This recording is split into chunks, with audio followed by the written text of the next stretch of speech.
Hello viewers तो मोर नतुन एक video आपलोक स्वागतम जनालो। तो मैं बर्तमान आहिलो বিলাসীপাড়ার বাঙালিপাড়ার नार्सारी और नार्सारी থেকে मैं गोटाय फुल एते इनडोर प्लांट की पाওয়া যায় गोटाय एगुला देखार जन्य चेष्टा करिम और ये फुलगुला केमने केमने रुब पाय घरते ता गोटा बस्तुखिनि देखाई थाकिम। तो भिडिओटा स्क्रिप्ट नकराके देखि थाकिस बहुत बस्तु शिकिबा पाबि और बहुत भाल लागिब भिडिओटा देखि।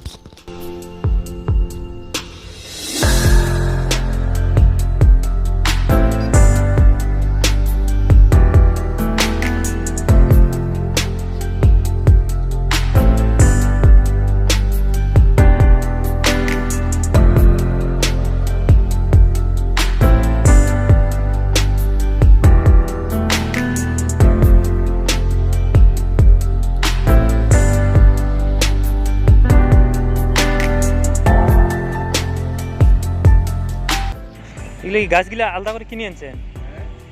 এগুলো গাছগুলো আলাদা করে কিনে আনছেন?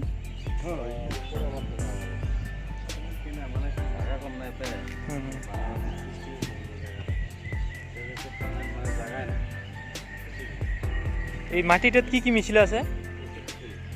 হ্যাঁ, গোবরের সার না?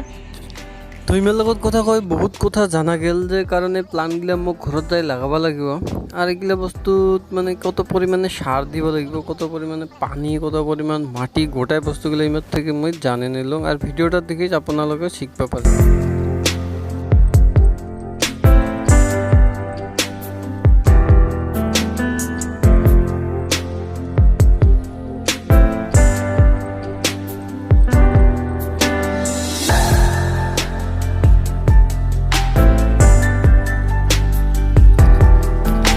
तो एला मैं नार्सारी থেকে ঘৰত আহিলো। তো ঘৰত আহি প্ৰথমতে মাটি খান্দি আছো কাৰণ মাটি লাগিব আৰ গোবৰ সাৰ গিলা এই গোবৰ গিলা মই যাওয়াৰ আগতে ৰোদত দি গেছিল এলা অল্প শুকাইছে আৰ গোবৰ গিলা একদম শুকান গোবৰ লাগিব কাৰণ শুকান গোবৰ না হলে তুই এটা একদম মিশমিশে কৰিবে না পাবি আৰ মিশমিশে না কৰিলে কাঁচা গোবৰ দিওতে কোনো লাভ নাই কাৰণ কাঁচা গোবৰ দিলে পোকা ধরিব আর পোকা ধরিলে গাছডাল বেয়া হয়ে যাব। এলা মোর বর্তমান মাটি একদম পুরো মিশমিশে হয়ে গেছে মাটি আর গোবৰ পুরো রেডি হয়েছে এলা नेक्स्ट प्रोसेसटा आरम्भ হইতে গো আপনাদের চাই থাকো।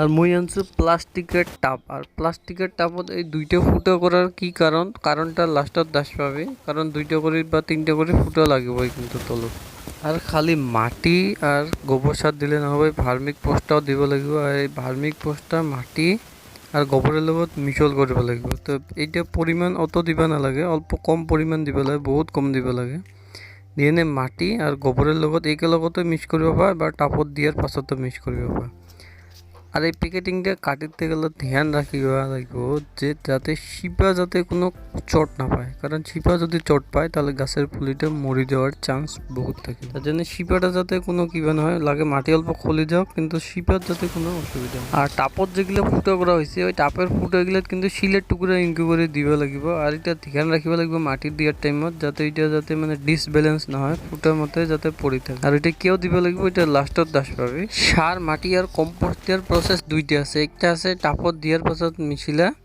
আর একটা আছে বাহিরতে মিশলাই করা। প্রথমবার মই দেখা দিলুম ওতে টাপত মিশলাই আর এইবার দেখাই দিয়েছো বাহিরত মিশলাই বাহিরত মিশিলালে এনকে করে বাহিরতে মিশিলাব লাগিব আর ওতে পুলিটা দিয়ার পাছত একটা বস্তু ধ্যান রাখিব লাগিব যাতে পুলিটা যাতে মানে একদম সিধাকে পড়ে কারণ টেরা টেরে যাতে না হয় আর যাতে মানে উপরতে যাতে না থাকে লাগে অল্প টিপি টিপি দি দিবি আর মাটিগুলো দিয়ার টাইমত তো বড়িয়াকে টিপি টিপি মাটিগুলো দিব লাগিব কারণ যাতে গ্যাপটা যাতে না থাকে কারণ গ্যাপ থাকলে কিন্তু এটা তলত হয়ে যাব আর পানির পরিমাণটা বেশি থাকিব তেলা পুলিটা মরে যাওয়ার চান্স থাকিব।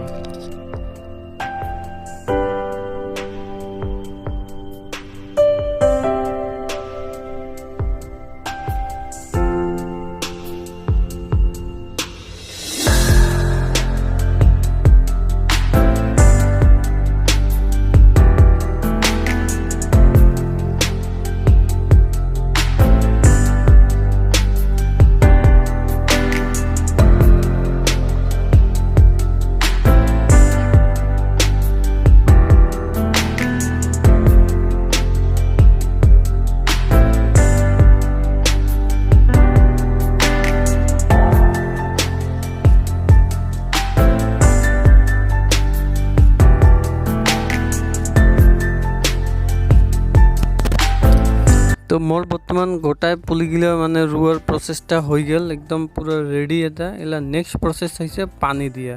আৰু এই টাপত যে ফুটা কৰা হৈছে, ফুটা কৰাৰ অৰ্থটা পানী দিয়াৰ লগত জড়িত আছে। কাৰণ এইবাৰ যে পানী যে দিম আমি, এটা যেতিয়া পানী দিম, যেতিয়া অভাৰ পানী হৈ যাব, কাৰণ মাটিটা পানীটা চুহি নিব, আৰ যেখিনি অভাৰ পানী হৈ যাব ওইটা তলত যাব।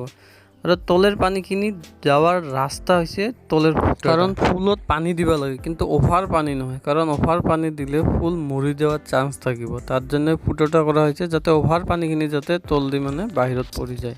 তো আজিৰ ভিডিওটো আছিল এইখিনিয়ে। ভিডিওটা দেখি কেংকো পালি কমেন্ট কৰি নিশ্চয় জানাইছ, একটা লাইক মাৰিছ। আৰু যদি মোৰ চেনেলত নতুনকৈ দেখি আছা তাহলে চ্যানেলটা সাবস্ক্ৰাইব কৰি লৈছ, আৰ বা যদি ভিডিওটা শেয়াৰ কৰিস। ধন্যবাদ।